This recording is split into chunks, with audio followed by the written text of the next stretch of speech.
Sagittarius, welcome to your hopes, fears, and reality spread. As per usual, you can click right on that description box below, and it will talk about the significance of the spread as well as the placement of each card. Wow. Alright, they are just yelling at me. This is so many cards, though. Well, this one came out first, so I'm actually going to put that to the side. And if they were coming off the top of the deck, they would come... They fell out this way. So they would come like this. Okay.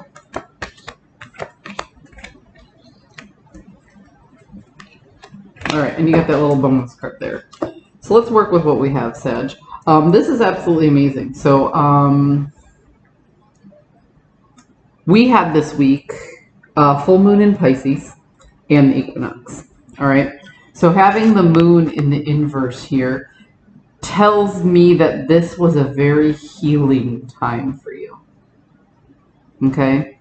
This was a time where some emotions may have bubbled up to the surface, some things you didn't quite know and things you didn't quite understand, but you've spent the last couple days thinking about them, and you're actually making sense of those emotions you didn't understand just a few days ago. So you're in a state of reflection right now. That's what I get from that moon card. State of reflection and understanding. So you're hoping to face your fears. You're hoping to face the truth. There were some truths you were hiding from yourself and hiding from others, and you don't want to do that anymore. You're taking a big, deep breath, and you're creating this new space in which the truth is more important than your own physical comfort. That's what you're hoping to do. The fear is that the responsibilities will just pile up and pile up and pile up, and that you'll be stuck with a whole lot of resources and a whole lot of pent-up energy, and you won't necessarily know what to do with it and how to put it in play. So it almost feels to me like you had a moment of discomfort and you got growth from it in quick succession.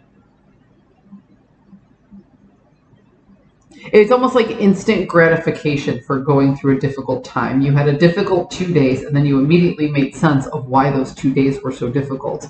But now you feel like if you keep pushing in that direction, you'll pile on too many responsibilities. So you actually want to slow the pace and take it as it comes, because if you want to keep moving in this direction, you just don't want to keep moving in this direction very quickly. Does that make sense? I hope that makes sense. But the reality of the situation is that you are recognizing, and this is very similar to the Cancer read. The Cancer read was all about understanding the ebbs and flows of life and being on like this really high roller coaster, up and down, up and down, up and down, and actually just equalizing it so the highs aren't so high and the lows aren't so low. And just accepting that that's the way life is, that there's always going to be ups and downs. And if you recognize that, you know, if you recognize that that's around the corner, you can deal with it better. And then the shifts aren't so extreme. That's kind of what I'm getting here, is because you have the Ten of Cups in the inverse. That is like the understanding and acceptance that life isn't going to be perfect. It's not going to be sunshine and rainbows all the time. But I get that from this card only because it's paired with the Page of Cups, which is a lighthearted, flirtatious, and hopeful energy. So it's kind of like, I realize things aren't going to be perfect all the time, but they can be good quite often. And just kind of accepting the lack of perfection and counting the blessings when they're right there in front of you. That's what I'm getting in your reality right now, Sag.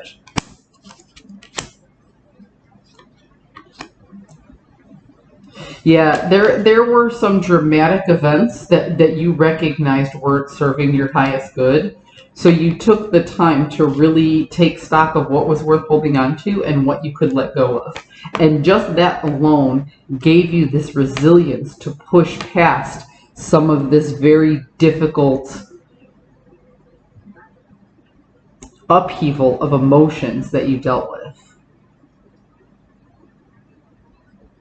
So what this tells me, Sagittarius, is that you dealt with this upheaval of emotions in a very mature manner this time. But it happened in such quick succession, you're like, oh, I need to do more of this in my life, but it can't happen as quickly because I need to temper, very similar to the Cancer read. You might actually want to look at the Cancer read. I need to temper my energy so my highs aren't as high and my lows aren't as low, so I can actually keep a more level head most of the time, so I can get more growth, so I can accept more difficult, because there is no growth without discomfort. So now that you recognize that you need to be a little uncomfortable to grow, you're like, okay, I can do X amount, X amount, X amount, X amount. I just can't let it be as extreme as it was this time. Because this time I have the time and energy to handle it.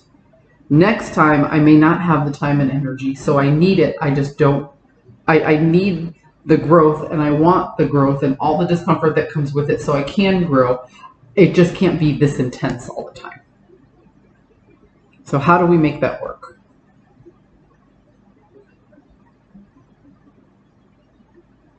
We develop coping mechanisms.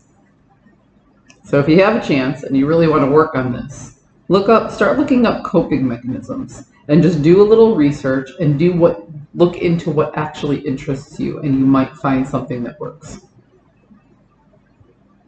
Sag, I like where your head's at with this, because you're accepting the growth, but you're trying to accept it at a comfortable pace.